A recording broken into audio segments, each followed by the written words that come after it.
Bonjour à tous, voici un petit tuto pour vous montrer comment ouvrir et utiliser les ceintures de calcul mental programmées sur Scratch.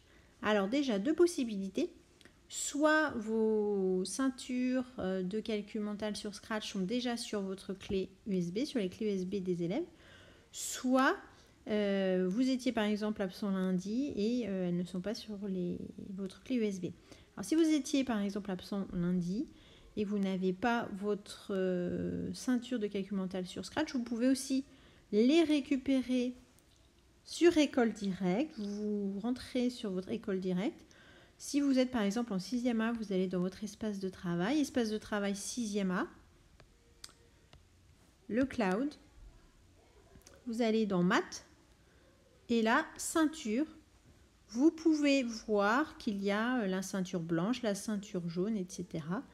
programmée et accessible sur votre espace de travail de la classe concernée sur École Directe. Alors déjà, ce que je vous invite à faire, c'est déjà télécharger et enregistrer, par exemple sur une clé USB, ces documents-là. Voilà.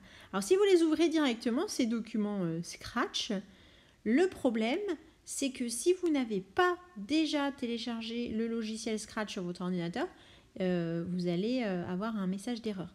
Donc, si vous n'avez pas téléchargé Scratch, vous pouvez le télécharger. C'est gratuit sur Internet et c'est assez facile d'y accéder.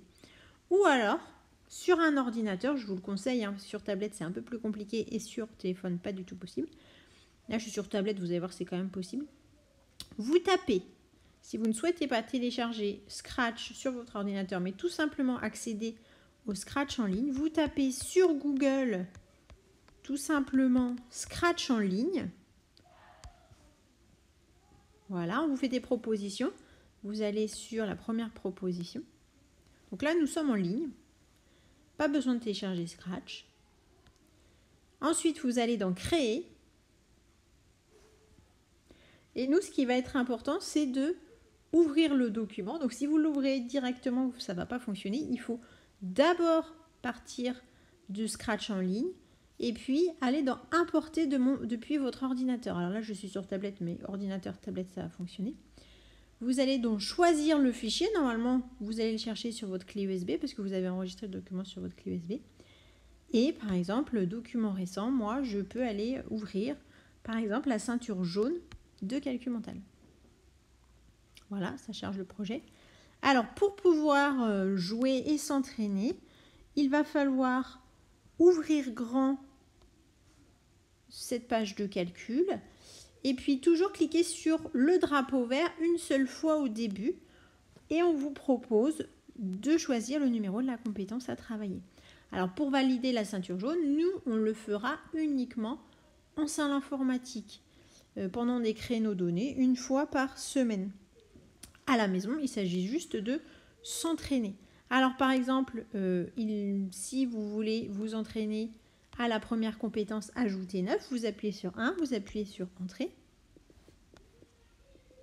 Voilà. Alors là, l'écran est petit parce que nous sommes sur tablette, sur ordinateur, c'est quand même plus confortable.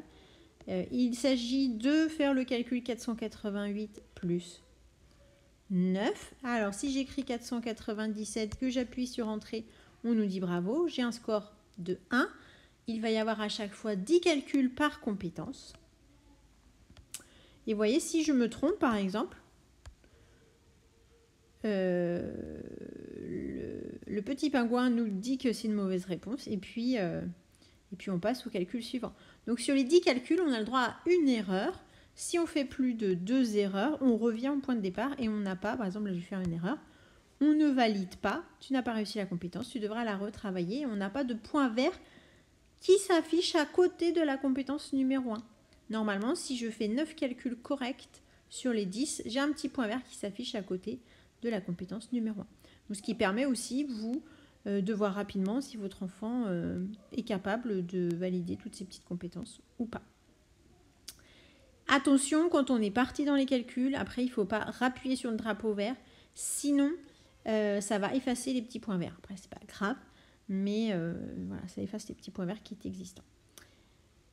Donc, bon entraînement si vous y arrivez cet après-midi. Sinon, je réexplique tout aux élèves jeudi, demain, jeudi 23 novembre. Merci à tous. Au revoir.